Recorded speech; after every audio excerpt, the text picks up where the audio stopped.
So, welcome back to another episode of the Half and Half Scarf Football Podcast with me, Nick, and my mate Dom. By the time this goes out, you will be listening or watching this, hopefully, whilst Dom and I are on our way to Germany for a football weekend, which is the purpose of this particular podcast. And we're going to talk to you about today about why a German football weekend is a bucket list must. I'm going to talk to you very briefly. It's a shorter episode than normal, but we're just going to share with you kind of how we got into it, what it's about, and kind of what we're doing. So it's fair to say that this will be going out on Friday morning, the 13th of March, and we're at the airport for a flight just after 8 o'clock, which means that's the first pint at about 6:30 on Friday morning. So if you are listening to this or watching this as it's released, we'll raise a glass to you, and please, it's a bit early for you to be raising a glass to us unless you're somewhere else like Australia. So without further ado, as ever, I'd like to introduce you to my fellow traveller and my fellow co-host for the Half an Hour Scarf Football Podcast, Dom.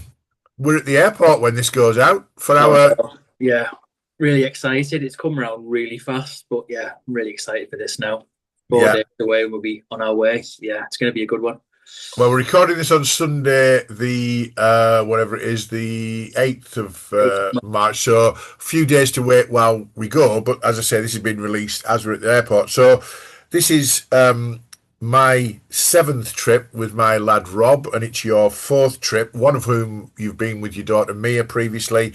We'll go through a bit of background as to how we got into it, and we're also going to talk about why, if you're a proper football fan, supporting anyone, a trip to Germany to watch football is seriously a must. And, you know, we're biased because we follow Dortmund, and Dortmund on a football weekend is sensational. But this weekend, we've managed to secure tickets. Dortmund are playing at the usual 2:30 on Saturday afternoon. We always fly from Manchester to Dusseldorf on the Friday morning because that's the only flights available. So we've managed to secure tickets for Borussia Mönchengladbach versus St. Pauli in a pretty much a 6-point, not quite a relegation battle, but they're just above the relegation zone, both of them. A must-win for Gladbach, who did win last week for the first time in a while, and St. Pauli a bit hit and miss, but their fans are mental, so we're looking forward to seeing the whole atmosphere at a different stadium. So Friday night we're going to be in Mönchengladbach, staying over in Mönchengladbach on Friday, and then on Saturday morning, train across to Dortmund, and just over an hour for match day in Dortmund, which is brilliant. And then Sunday we come back from Dusseldorf on Sunday, sort of late afternoon. So Sunday's quite a quiet day. But what are you looking forward to most, Dom, about the weekend? Having been to Dortmund, you know, this is now your 4th trip. What are you looking forward to most? Well, things, mate. I love getting together with you and Rob because we always have a laugh. We just laugh for the whole weekend that we're there. I love the fact that it's also become quite familiar. It's like comfortable surroundings. You know, when you get off the plane, we know where we are, we know what we're doing, we know where to pick up our train tickets, where to go. All of that's really familiar now, so it's really comfortable. So I know people might think, oh, sometimes it's nicer to not know because it's more exciting, but I actually really love the familiarity and the comfort of it. I love our little traditions of getting all our food from train stations because we love what's there, and just visiting the pubs. And last time we were there, we branched out a bit, didn't we, as well? Went to a few more different ones, real local ones at Dortmund. So that was really good. And I'm really looking forward to this. This is my first time with you guys of seeing a second match, and you know, getting there on the Friday and having a Friday night match, which will be brilliant, and a really good ground like Gladbach as well. So they've got really good support. Like you said, some Pauli fans are really up for it. They're lower down than Gladbach are, so they'll be really trying to get a win. So there's lots to play for. But yeah, I love the fact that I think the thing I love the most is the match day starts literally as soon as you wake up. So people are in the pub at like 10, 11 o'clock, and it just goes on from there. And you know, win, lose or draw, they're in the pub afterwards, having a few beers, scarves everywhere. I love the fact that the away fans mix. And Gladbach's got a really good fan zone as well, like Dortmund has, and I love those in Germany. So I'm really looking forward to us getting there a couple of hours before, and hopefully nice weather, and us three can sample the atmosphere, have a few beers, and start the weekend off. Yeah, really looking forward to Well, it's almost compulsory to drink beer at German football, isn't it? it. They sort of they come round and they throw it at you really and say, "Look, you need another one." And you've seen people juggling, 12 pints on the way up to the stands and things. Rob and I have done a two-game weekend once before because Dortmund were playing on a Friday night, so we had a full day Saturday. And the only game we could take in was Duisburg, which is in the third tier, versus Arminia Bielefeld, also obviously third tier league game. There were about 15,000 there. There was two sets of ultras. There was drums. There was flares. There was lots of beer. Me and Rob. It was a sunny afternoon. My God, we'd had a few beers at that afternoon at that particular stadium, but it was great fun, and I'm looking forward to Borussia Park at Mönchengladbach because I say it looks like you've got a cracking atmosphere, and you've secured the tickets just behind the goal, mate. So well done on that. Thank you, mate. Yeah, we got some good tickets. I think the other thing I forgot to mention is I love how dedicated the away fans are in Germany. I mean, we've always commented they make it a proper match day. They don't just, if it's not going their way, they don't start leaving in droves. They're there beforehand supporting, and they're there throughout the whole match. They make such a racket. I mean, how they get all those pyrotechnics in, I do not know, because the way I know it looks like it's on fire, doesn't it? Yeah. And I mean, the Cologne one, I mean, they must have been bringing them in chest loads, like off a pirate ship, because we were like, how on earth have they got that out in there? Because it was just astonishing. But that Cologne match, I think it still gives me goosebumps looking back at the videos. I mean, they were 4-0 down at half time, lost 6-1. And their support was just sensational. In this country, most of that lot would have buggered off at half time and just gone for a drink somewhere. Yeah. But it's organised, it's friendly, it's passionate. You just feel it, don't you? You just feel the whole day. You feel how important it is, no matter who they're playing. That's what I love. But they get there 4 hours before and they set up the tifos, they set up the displays, they set up, that's home and away fans, but the away fans, particularly at Dortmund, the coordinated approach when I mean, so going through the list, Rob and I have seen Leipzig, Hertha Berlin, Werder Bremen, and with you we've seen Union Berlin, FC Cologne and Stuttgart. The only time Rob and I have seen Dortmund lose was last season against Stuttgart. We've seen them win every other game. Actually, they drew with Hertha, but we haven't seen them not lose. Augsburg are in a good run of form, so that might be a really interesting game on Saturday. But all the away fans have always impressed us, haven't they? I mean, Rob and I have been in every stand around the stadium at Signal Iduna, including when we played Hertha. We were above the away end, and there was so many flares going off and cordite smell in the atmosphere. We couldn't see the first 15 minutes of the game because the smoke was real. I said to Rob, there's a game on there somewhere, and it wasn't. There was no fear and whatever. In England, Scotland, you can't even have a drink at your stadium, and in England, you have to take your bottle top off to go in. Over there, that you can drink, you can. Take flares. And I'm not saying flares are great because I wouldn't have fancied being in that Cologne stand when they were setting flares off to such an extent. I'll try and put a video into the episode.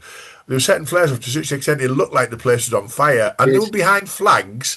So if you're in that Cologne end, it didn't matter because they were losing. They got beat 6-1. They would have seen more than like 10 seconds of the game. Well, they didn't seem to care. Yeah, I mean, they'll probably come out, looking like red gnomes as well. They'll have been covered head to toe in red, and a lot of those fans in the centre wouldn't have been able to see anything, would they? No. But yeah, I like the fact that there's a lot more trust. I mean, I'm a big believer that if you trust people, I know it's easy to say otherwise, but if you just provide a level of trust and treat the fans with a bit of respect, 9 out of 10 will treat you the same back. So, when you go to Dortmund, and it's probably the same in every other German ground as well, you can literally buy 6 pints in a specially orchestrated cardboard crate, can't you? And take them as we witnessed those amazing Irish guys doing it. Brought 6 up for the first half, went back down, had no time to go to the loo, and brought 6 up for the second half and polished off 12 pints in 90 minutes. Individually, not collectively. Individually. Yeah. And they even made a point of saying we hadn't got time to go to the loo because we had to get in the queue for the beer. Seriously impressive bladders, gentlemen, and impressive drinking. If I'd done that, I'd still be laid out on the concourse now. But But there's no people. I mean, that was extreme. But we've had the odd one, haven't we, when we're there? I mean, it's lovely taking it to your seat and just being able to enjoy the atmosphere while drinking a beer and chatting to a Yeah. few people around you or to yourselves. And there's no trouble. And that's it. I mean, in England, it's just ruined by the fact that if you want to have a pint with your mates, you're there rushing, guzzling the thing down because you can't take it to your seat. And Yeah. it's, do you know what? There's more to worry about with people literally abusing players and screaming at them than, drinking a beer in your seat in a plastic cup that's not going to do anyone any harm, is it really? The other thing you mentioned there is the mixing bit. And apart from when Rob and I went the first time against Leipzig in 2017, I'll explain how that came about in a minute. But um, we've been in every other stand. We've been in the yellow wall. We've been in the mini yellow wall, which is opposite in the small corner of the opposite goal. And the mini yellow wall and the yellow wall are not mixed at all. All the other stands, they're mixed, aren't they? So we were sat literally next to some Cologne fans, and they got beat 6-1, and they were just smiling when they just say, Christ, we're getting absolutely hammered here, weren't we? And no one's abusing them. They weren't getting defensive. No one's getting in the faces. And there was red and white and red and black all around pockets of little fan areas and whatever. Their away fans were exceptional. All the away fans have been exceptional that we've seen, but around pockets of the stadium, you see, split families, don't you? They go half this, half that. The only one that was a difference to that was Leipzig in 2017, the first one we went to. And that was because they'd just come up to the Bundesliga. I think it was their first, maybe the second season. And they were reviled by German football because of their model. They're not fan-owned, the corporate. Everybody hated them. And I think they still do, to be fair, in respect of their sort of football model. So there was a bit more segregation there. Yeah. So let me explain to the audience, how the hell did we get into going to bloody Dortmund every year? Because it's become, apart from COVID, it's become an annual thing. It's usually around this time, isn't it? It is. So, but I will say, before you start me, very quickly, if you're a proper footy fan who loves watching football in different countries, Dortmund's always been on. It's on most people's bucket list to go to as an away. I mean, German football in general, but Dortmund is a special experience. So it's always on a bucket list. But yeah, we got talking, didn't you? It triggered when you first went. So yeah, carry on with your story, mate. You go ahead. Well. I listened to TalkSport, and 2017 there was a competition sponsored by Eurotunnel, and they were promoting German football and Eurotunnel, how easy it is to go via Eurotunnel to Germany, and so they said, competition, put your name in. So I put my name in, never give it a second thought. I get a phone call one Monday morning about 9:30. And they said, it's TalkSport here. Would you be available for the Dortmund Eurotunnel competition at between 12 and 12:30? Oh, God, yeah, absolutely. So it goes on. And I'll just give you the theme. The theme was a connection between the Premier League and Northern Europe. It was literally following the route of a Eurotunnel train, so it was started in London, then it was going to Belgium, then Holland, and eventually it was going to end up in Dortmund. So they asked a question, and the first question was something to do. The answer was Eden Hazard, so it was Chelsea and Belgium and all that. So I got that easy. Then the guy said to me, "Okay, we'll see you again tomorrow between 12 and 12:30." I was like, "What?" I didn't know what I was signing up for. He said, "Oh yeah, it's a competition, runs every day this week, and if you win, you stay on, and if you lose, somebody can nick your spot." I said, "So what, on Friday, if I get it wrong, they can nick me?" Oh yeah, he said, "That's how it works." I didn't know I was going to. So that week, I had a speed awareness course, which you're not supposed to take your phone into. So I told him I had an emergency hospital phone call consultancy. So I was on a speed awareness course one day. I was delivering a training course another day, so I made sure lunch started at between 12 and 12:30. And I was in London, and I was travelling in London, so I had to come above ground on that. And I was like, wow. So anyway, next day the answer was Romelu Lukaku. I can't remember to this day what the question on the Wednesday was, but I got that right as well. But then I said to Rob, they're going to ask me about Dutch football, because it was clearly it was following the rail track to Dortmund. I said, Friday's question is going to be about Dortmund, but I know nothing about German Dutch football, and Dutch football connected to the Premier League. And he said, you know what? He said, they might ask you, which former Liverpool player scored a hat-trick on his last ever game when he was playing for, was it PSV? It was Dirk Kuyt, right? So I went, I'll log that one. So it goes on Thursday, and the guy goes, right, this question's about Dutch football and the Premier League, which I knew it was going to be that because that's where the train journey was going on the quiz. And he went to which former Liverpool player? And Rob was listening at work, and so I'm like, Couch. He said, "Congratulations, you through the final tomorrow." So I knew it was going to be a question about Dortmund, obviously. So on the train back from London, I'm sat on the train. I'm swatting on everything to do with Dortmund. I didn't want to lose this, so it was 2 tickets, 2 nights accommodation, £250 spending money, and you travel on Eurotunnel to go. And I was like, what a great prize. And Rob's a massive football fan. I thought, what a great thing to share. So I didn't want to lose this prize. So I was swatting up. I could have told you everything. I could have told you who scored goals in Champions League finals, how many times they won the DFP Polka, the equivalent of the FA Cup, who scored the winning goal when they clinched the league title in 2011 and 12. I knew everything about Dortmund, right? And a guy sat opposite me on the train. He said, "Can I ask you what you're doing?" He said, I told him, "Oh, I'll listen tomorrow." So I comes on Friday lunchtime, and they go, "Are you ready for your big question, Nick?" I'm like, "Yeah, I'm a bit nervous." And the guy went, "You'll be fine." I was like, "Okay."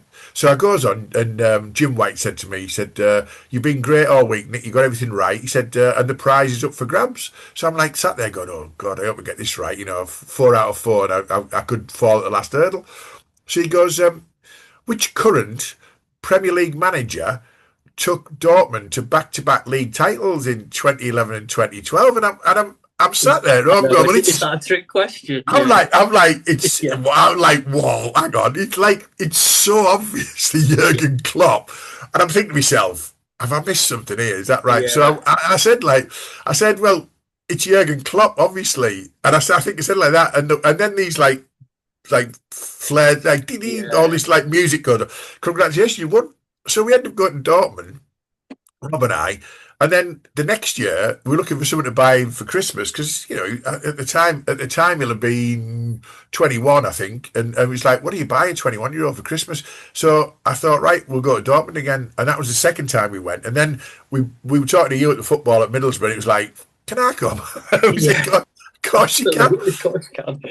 But it's now, and this isn't about us. It's not about, and we're going to have a great trip. We're trying to say to people, if you're a football fan and you fancy doing something, it's stag weekend just with your mates, just with friends, a hen weekend if you're football fans and lasses, just pick a German football team. What I would say to you is, do not try and buy your tickets on these reseller sites like Viagogo and all them. We bought Viagogo tickets one year, and it cost us about they were expensive. About €95 or something for the tickets. We have got a relationship with Bora BVB, which Craig Solomon runs. Bora BVB, which is an official fan club connection between Middlesbrough and Dortmund. And by the way, we didn't know anything about that when we first started going, but it's a real thing.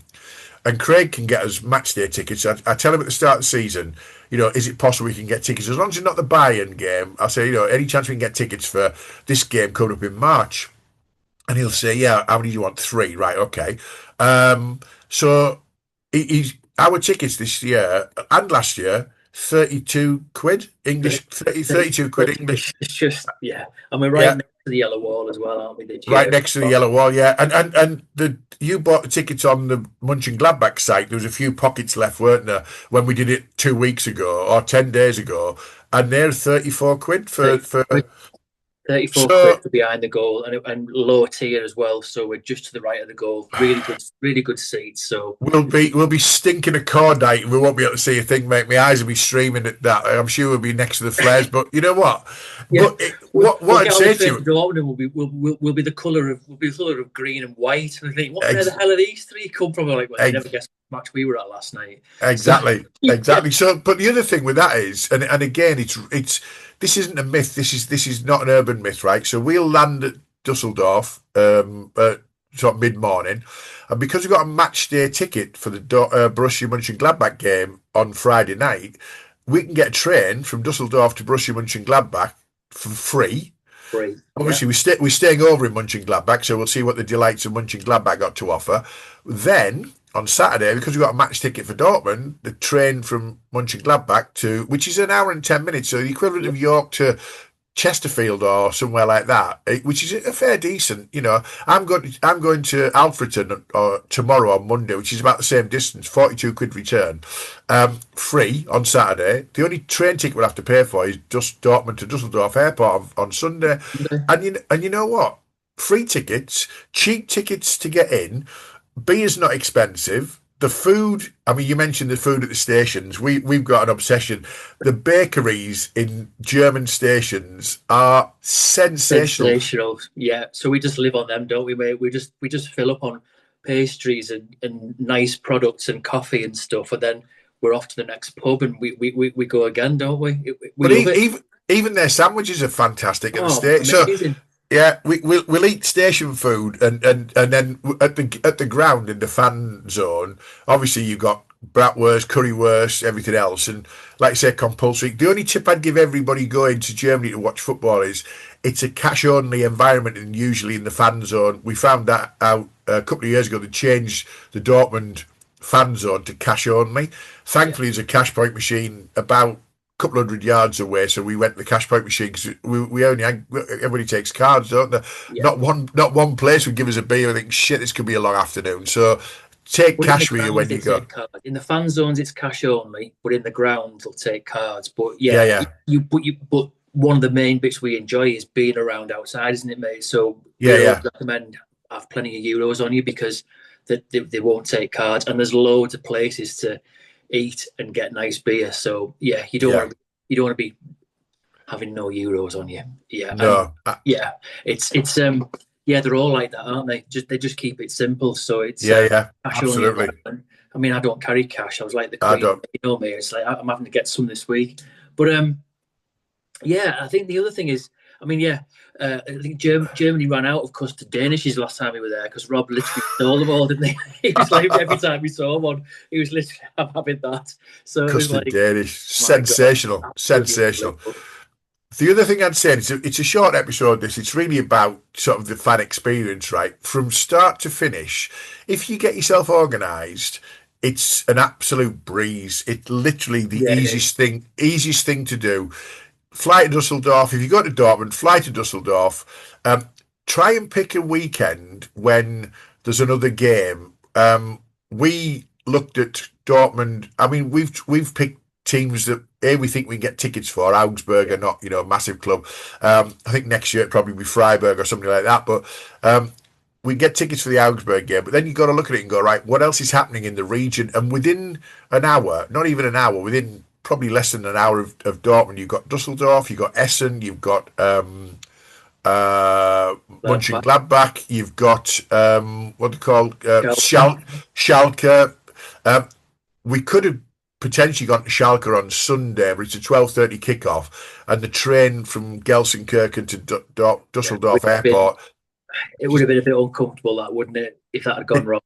bit tight. So we're Yeah, not Schalke again. So pick pick another game. So we've got the two this weekend that as we record this and release this.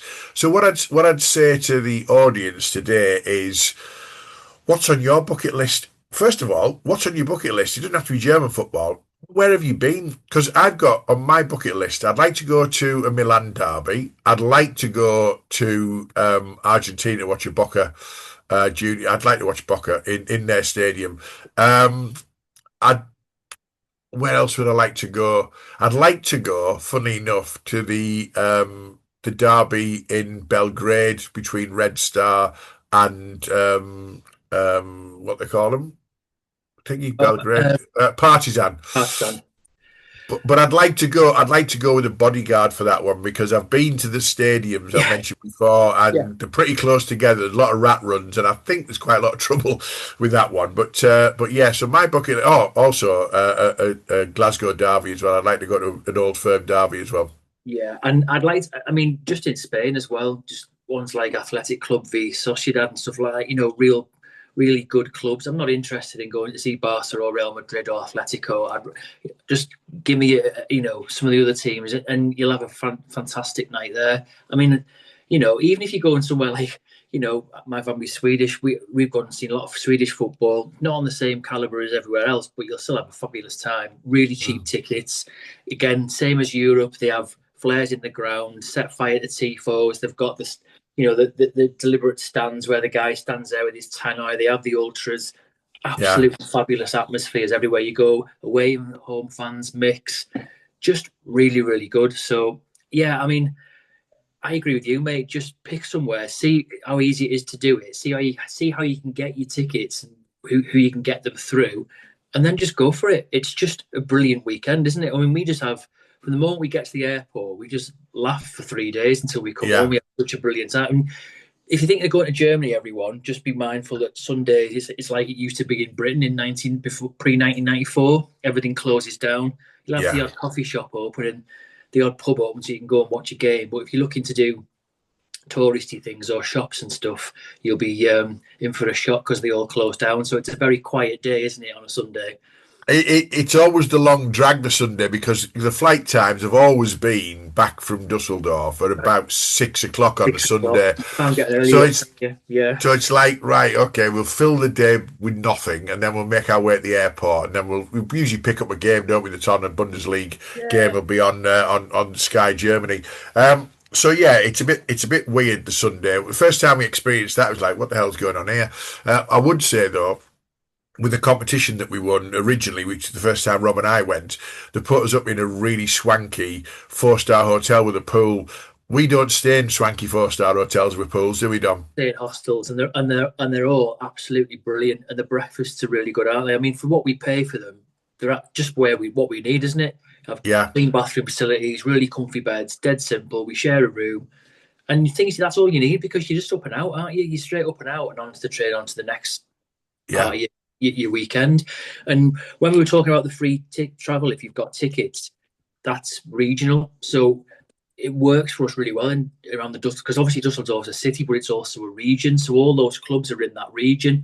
You can't use, is it the ice trains? I can't remember what they're called. You use the fast trains, but all the secondary trains in Germany, if you've got a valid ticket, it lasts from, I think it's a 24-hour period, and it is a genuine thing, because we've done it. We've shown our tickets, haven't we, and they accept them. So that is a real thing. If you move region, you'll probably have to pay. But if you stay and see 2 games within like the Dusseldorf region, you can cover all of that absolutely free, and that's a massive saving, isn't it, mate? So you've got more money for a few more beers, which is always good.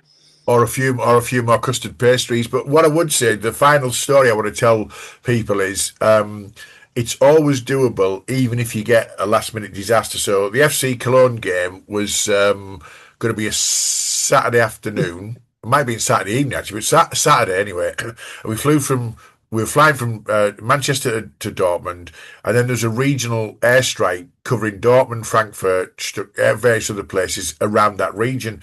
And on Wednesday night, I get a text from whoever it was, Wizz Air or whatever, saying, just let you know, your flight's been cancelled. Sorry for any inconvenience. Like, what the hell?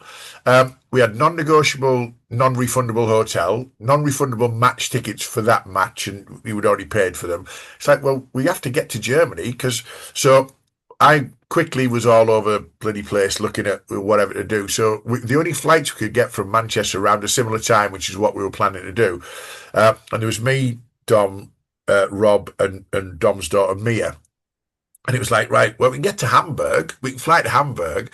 So I looked on a map. Hamburg couldn't be further away from Dusseldorf. Or we were staying in Dusseldorf that night as well to come back to Dortmund. Couldn't be further away from Dusseldorf if it tried. So anyway, I thought we'll get to Germany and we'll see. So we get to Germany and we went down to the from the airport. I went to the train station that was attached to the airport. And I said to the lady in the box, speaking English, I said, can you tell us how much it would cost to get to Dusseldorf? And she went, fast train? I said, oh, yes, please. And she said it like €240 each or something, like ridiculous price each. So then we said, oh, right, okay. She said, there is an alternative. She said, it's the slow train and you have to change 4 times. I said, right, how much is that? And she said, €47. Oh, that's better. But it was €47 for all 4 of us, wasn't it? Yeah, it was astonishing. Yeah, it was like, didn't it? But we didn't mind. We just again chatted on the train. We had lots of different encounters with fans and other things, strange people. Yeah. Bremen fans were on their way somewhere for a Friday night kickoff. Yeah. And we just, each time we changed, we just got something to eat, didn't we? And just had a bit of a snooze. I think at one point I was there lolling with, yeah, everywhere. And but yeah, you were astonishing getting that organised, because it literally was the Wednesday night before the Friday morning when we were going, and we were like, yeah, of course we'll do it, because it took a bit of our Friday away. But like you said, there's always a solution if you're willing to make it work. And less than €50 before, and it was a really pleasant journey, wasn't it, mate? It was actually quite in the different places, and we still got there at a decent time. Still had a really good evening in Dusseldorf, didn't we? We'd had a few beers and playing pool and stuff, and it didn't affect the weekend at all. Just a minor blip, but you can do it. Yeah. I will say to you, when that text came through, I reacted with my usual customary calmness, as you would imagine, Dom. I was like, oh, yeah. And you never swear either, do you? Yeah. No, do I fuck? Right, anyway. Right, so hopefully, as part of our weekend away, I'll be posting on our socials a little bit. I won't overdo it. Nobody gives a shit, really. But if there's anything really impressive, like the fan experience in the stadium at Mönchengladbach, or flares and tifos and noise and atmosphere, whatever. Yeah, we'll try and capture them. We'll capture them, and I will try and put out the FC Cologne flare display from a couple of years ago, only because, like you said, Dom, goosebumps when you watch it back and think that was astonishing. We met some fans on the Sunday, didn't we, in Dortmund on the Sunday, having a coffee.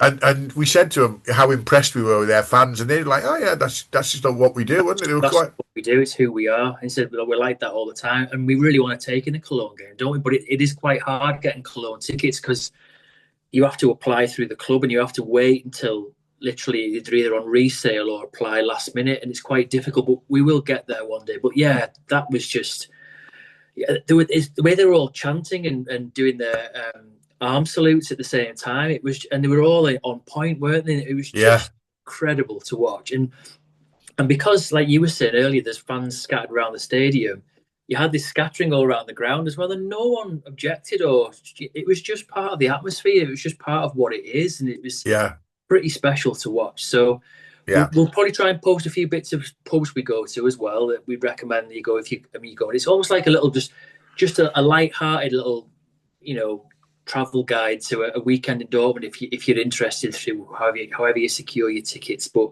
well worth it, And I think a brief quick one is when we go to Venker's in the town square at Dortmund, and that's a really nice place to start, isn't it? You took me there, and it's just, they have the match shirts everywhere. They're really welcoming. They even remembered you and Rob from how many times you've been in there. You took some shirts in. Just a really nice way to start your weekend, isn't it? With a few beers, some food, and it's just off we go. TV on in the background, everyone's in their Dortmund kits, and there's loads of other travelling fans, isn't it? That's the other thing. There's lots of other travelling fans from England and Ireland, and you get to just have a good conversation with other fans who come across. We were chatting with a few lads, weren't we? It's just a really good weekend. Well, we had a Friday night out with two lads from Cambridge, didn't we? And it got a bit messy, didn't it? It was their fault. They kept buying us drinks, we kept buying them drinks, and it just got a bit messy the Friday night. Saturday morning was a bit ropey, but it was a 2:30 kickoff, so we were all fine by then, weren't we? So there you go. So listen, folks, that's just an insight into it's a separate sort of little short special episode. We're not trying to be the big I am. Look at us, we're going to Germany. We're trying to say to you, look, if you're a football fan, give it a go. It's brilliant. It's a great weekend. By the time this goes out, we will be probably on the plane. We'll have had at least our first pint. Looking forward to getting to Mönchengladbach, see what delights that's got to offer. Fan zone and as a city. We're staying in a hostel just round the corner from the main station. Half an hour on a shuttle bus to the stadium. Should be a great, by the way, as well. Should be a great match day experience. Yeah, all free. And then you look at the cost of a Premier League ticket, and you wonder why people are pissed off with the Premier League as a product, shall we say, versus what you can do elsewhere. So on that basis, let's finish for now. I'll just do the outro on the screen for those who watch this on the usual sort of YouTube channel. But I do recommend the bucket list kind of scenario for you. It's definitely something worth doing. And if you do one, let us know. Let us know in the socials. Let us know in the groups. Where have you been? Where do you want to go? Where would you like to go? The other thing I'd say to you is, recommendations, please. Absolutely, yeah. the other thing I'd say to you, this is a podcast that's been in association with our new fan support partners, Huddle Up. There was an episode on that last week, which was episode 36, 7, Yeah, 36, 36. 36. And it's basically Huddle Up are providing mental health and wellness for football fans, predominantly in the EFL 72 and the National League, doing some great work. We've already promoted them and are getting doors open in football clubs. So if you're involved with a football club in fan liaison, commercial, supporter groups or whatever it might be, and you want to talk to Adam Franklin or Connor Botterill about what that means in terms of Huddle Up, have a look at their LinkedIn profile, have a look at their email, get in touch with them. They're doing some fantastic work, and we're delighted to have them as our podcast partner. So, yeah, great work they're doing. We're going to keep supporting that. Next time on a proper full episode, we're going to be talking about strange football superstitions, mainly because I've got a few, and then I've looked up a few of like from footballers' perspective, and there's some weird and wonderful stuff out there. So without further ado, thanks very much for watching or listening. We'll hopefully see you at some point on the next one, watching and listening, and give us your feedback on your bucket lists and your German trips or your trips to wherever it might be that we should go. And if anyone's been to Boca for a game, please let me know. Am I right in having that on my absolute to-do list? I'm sure I am. Okay. Cheers, Dom. See you next time. Well, I'll be seeing you at the airport. I'll be seeing you at the airport on Friday. Bright and early. Yeah. Cheers, mate. I've All right, mate. really enjoyed this one. See you soon. Cheers, mate. Bye. Bye. Bear with me.